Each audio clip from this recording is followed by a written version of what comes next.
Israel, do you think this is a big win for Israel? I mean, Netanyahu openly celebrated it, and now they're bombing Syria. So they Yeah. are very busy taking, I think they're grab land there too.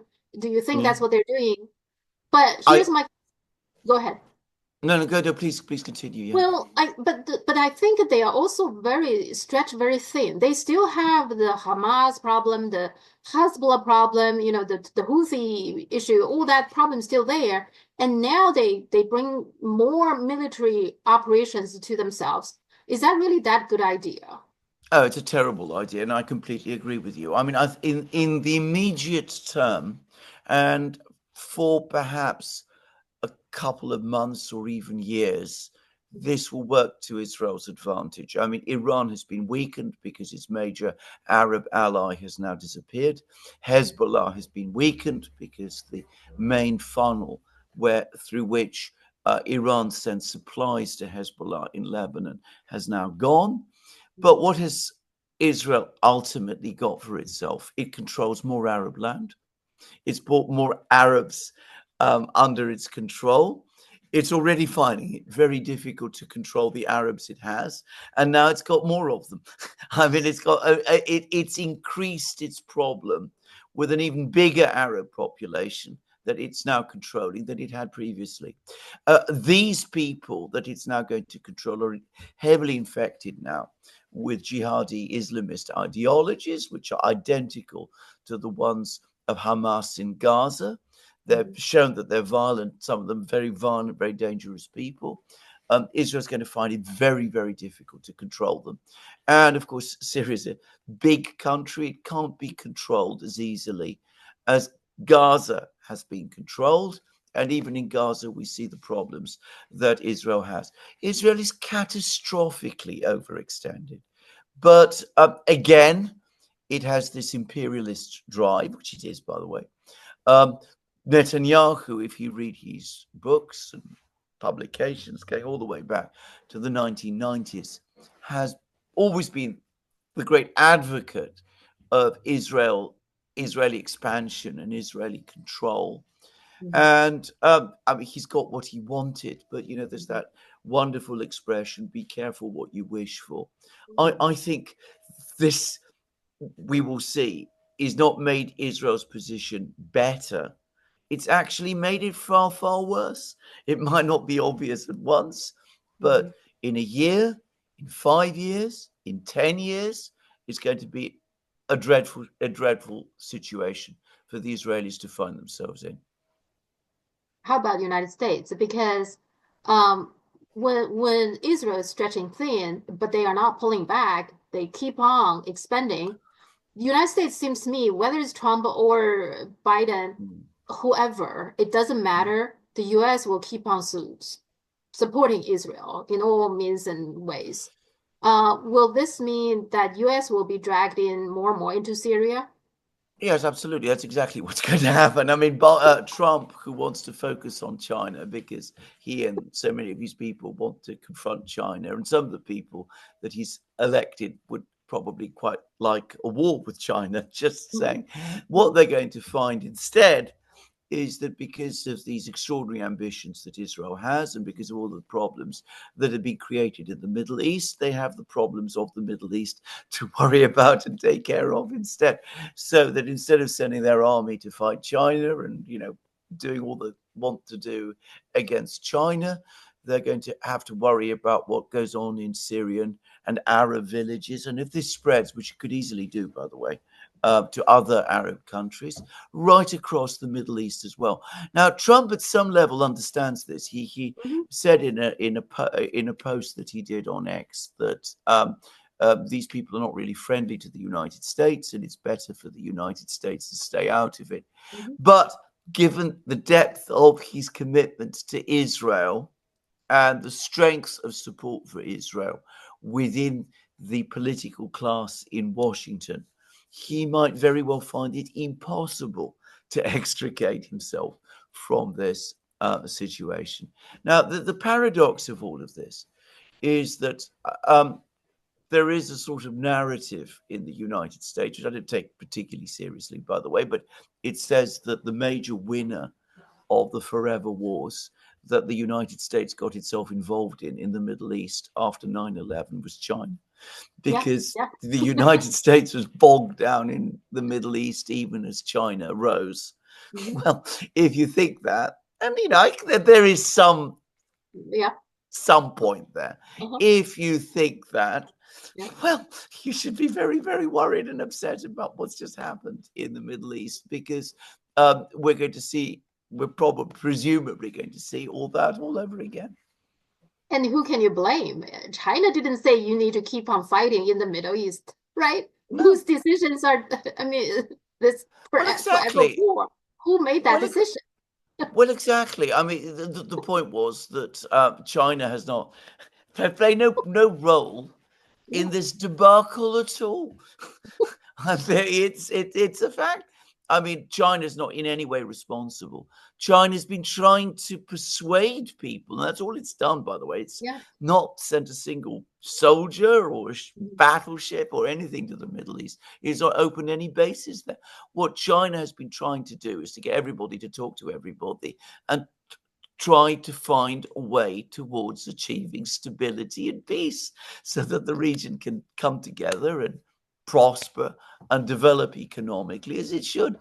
So it's not China's fault, but that doesn't mean that China won't be the country that will gain strategically the most from this.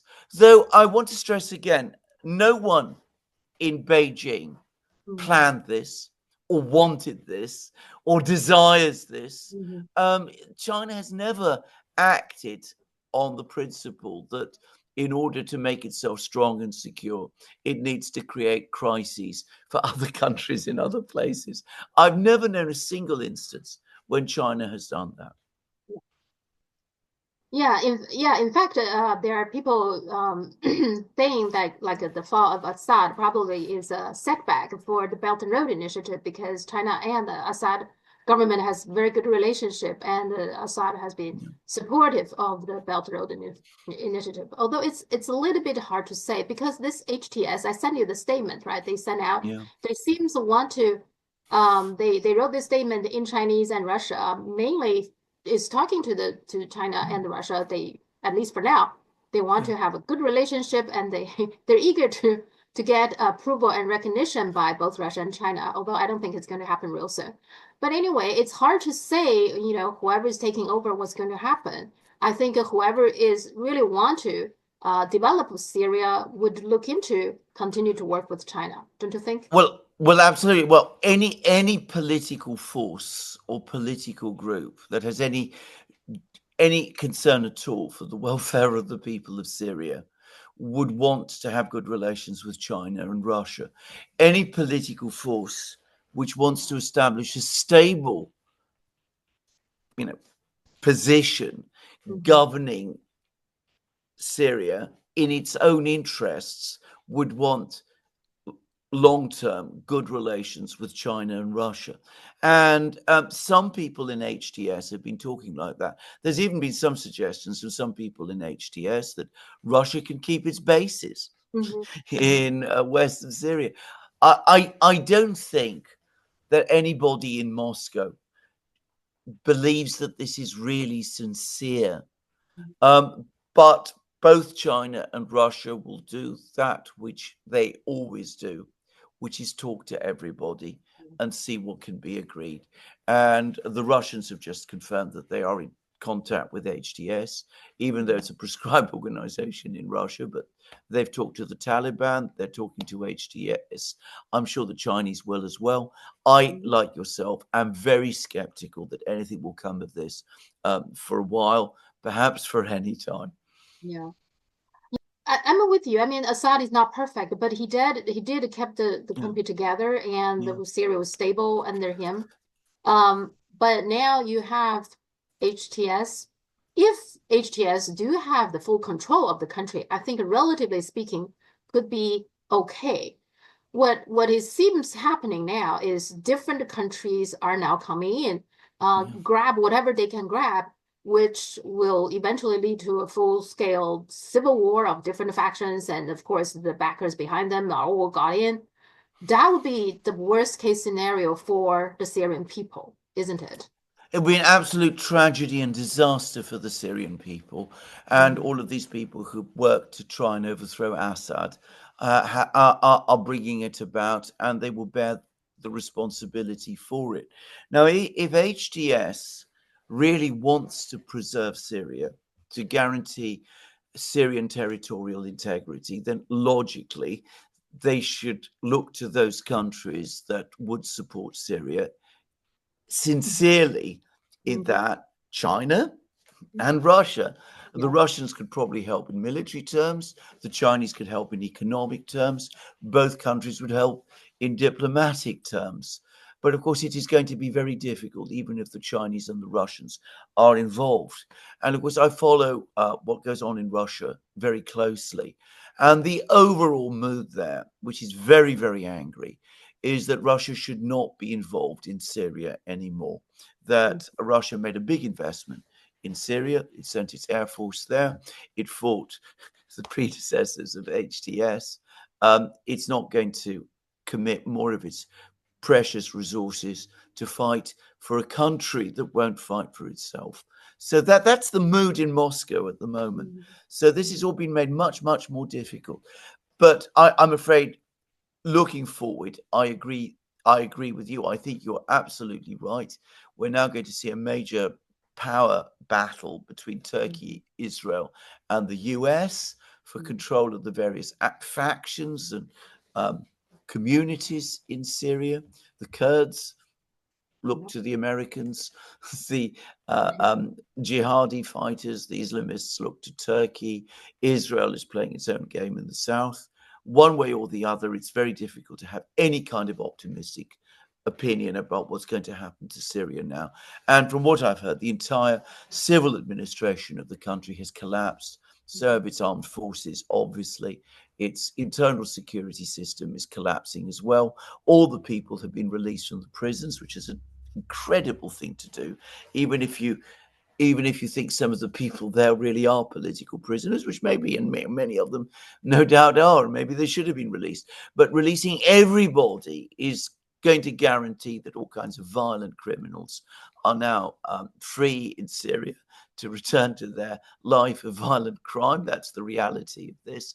I mean, the whole thing is terrible, and anybody who genuinely cares for the people of Syria should knows that they're going to face a dark night and a terrible tragedy, and one which I don't know how they come out from. I think the West kind of celebrating this. For one, they don't like Assad, but the other thing, I think the U.S. in particular probably see this as a they want to see some ripple effect that this is an example of something. Because this morning I just saw that Serbia President Vucic, he came out, I guess, response to some of his opposition's statement. He came out. He said this. He said, "I want to tell those people who wish to destroy Serbia. I'm not Assad. I'm not going anywhere. I was born and have lived here in all my life. I will only serve the Serbia people, fight for Serbia, and never work for those countries who want to humiliate and destroy Serbia." So I think he made it very clear. Now, Serbia is a very different situation than Syria, right? But I think this is what the West want to see, that to make oppositions in countries they don't like, make them feel like that's hopeful or something, right? Is that? That's exactly it. I mean, this is partly one of the reasons why they were so determined to overthrow Assad, because Mhm. having said back in 2011 that Assad must go, it has been a humiliation for them that for so long he stayed. So getting rid of leaders who the West has said should go is a priority, because if they stay, it just proves the limits of Western power. So that there is this major psychological factor. And of course, it's also intended as a warning to other leaders in Mhm. Serbia, in all kinds of places. Yeah. Unless you play our game, we will engineer sooner or later your overthrow. And that's partly what the drive behind Mhm. all of this is. There's a very strong hegemonic drive as well.